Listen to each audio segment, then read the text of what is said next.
ખરાબ સ્વપ્ન વારંવાર આવે છે અને જો ઊંઘ તૂટી જાય છે તો તેનાથી બચવા માટે આ ચોક્કસ ઉપાયો કરો. દરેક વ્યક્તિ સૂતી વખતે કોઈને કોઈ સ્વપ્ન જુએ છે. ક્યારેક આ સપના શુભ હોય છે અને મનને પ્રસન્નતા આપે છે, તો બીજી તરફ કેટલાક સપના એટલા ડરાવના હોય છે કે વ્યક્તિ અચાનક ઊંઘમાંથી જાગી જાય છે.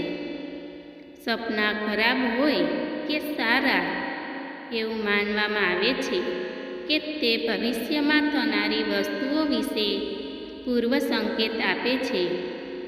જ્યારે પણ તમને વારંવાર કોઈ ખરાબ સપનું આવે છે, ત્યારે તેને વિશે કોઈને કોઈ નિશાની છુપાયેલું હોય છે. પરંતુ જ્યારે આ સપના તમારા માટે મુશ્કેલીનું કારણ બની જાય છે, તો તેનાથી બચવા માટે તમારે તે જ્યોતિષય ઉપાયો એક વખત અજમાવવા જોઈએ. આ સમસ્યાથી છુટકારો મેળવવામાં મદદરૂપ થાય છે. આવો જાણીએ રાત્રે ખરાબ સપનાથી બચવા માટે કેટલાક અસરકારક જ્યોતિષય ઉપાયો. જ્યોતિષશાસ્ત્ર અનુસાર જો તમને વારંવાર ખરાબ સપના દેખાય તો રાત્રે સૂતા પહેલાં હનુમાન ચાલીસાનો પાઠ કરો. સંકટમોચનને બધી પરેશાનીઓ દૂર કરનાર માનવામાં આવે છે. આવી સ્થિતિમાં તેનો પાઠ કરવાથી તમને કોઈ પણ ખરાબ સપના નહીં આવે. આ સિવાય તમે જે પણ ભગવાનમાં આસ્થા ધરાવો છો તેને યાદ કરીને સૂઈ જાઓ. જો તમારા સપનામાં વારંવાર સાપ દેખાય છે તો તે કાલસર્પદોષનો સંકેત હોઈ શકે છે.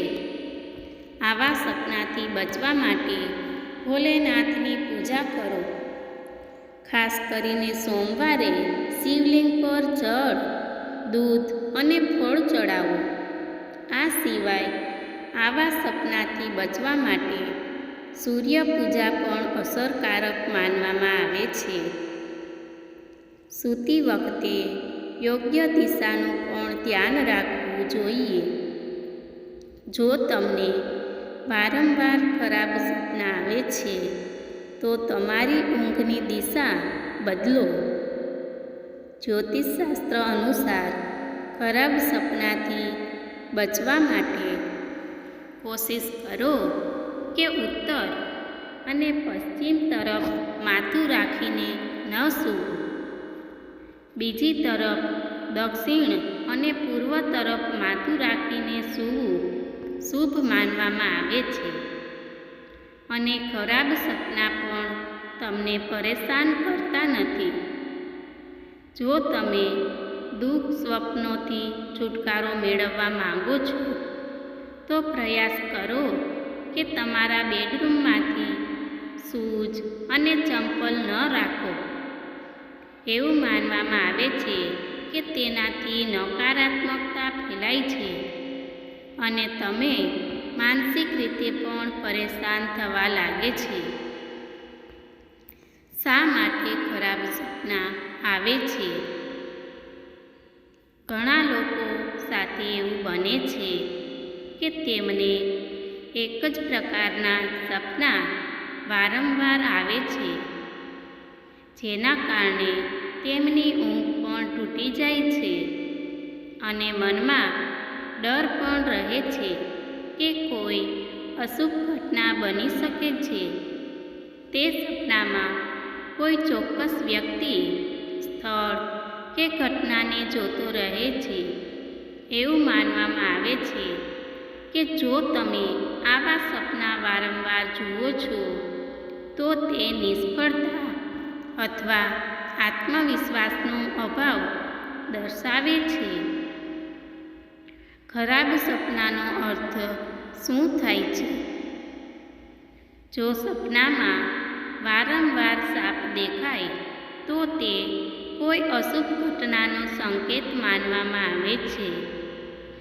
આવા સપનાની અવગણના ન કરો બલકે તેના માટે યોગ્ય સારવાર શોધો.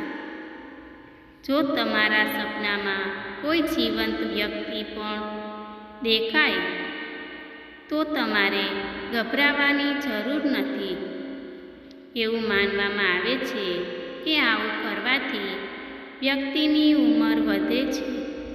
આવા સપના ખરાબ માનવામાં આવતા નથી. જો તમે સ્વપ્નમાં તમારી જાતને ઉડતા જુઓ છો તો તે શુભ માનવામાં આવે છે. આ સિવાય જો તમે તમારી જાતને નદીમાં સ્નાન કરતા જુઓ છો તો તેનો અર્થ એ છે કે તમને તમારા કાર્યક્ષેત્રમાં સફળતા મળવાની છે. અમારો વિડીયો પસંદ આવે તો લાઈક, શેર, સબસ્ક્રાઈબ કરવાનું ભૂલશો નહીં. ધન્યવાદ મિત્રો.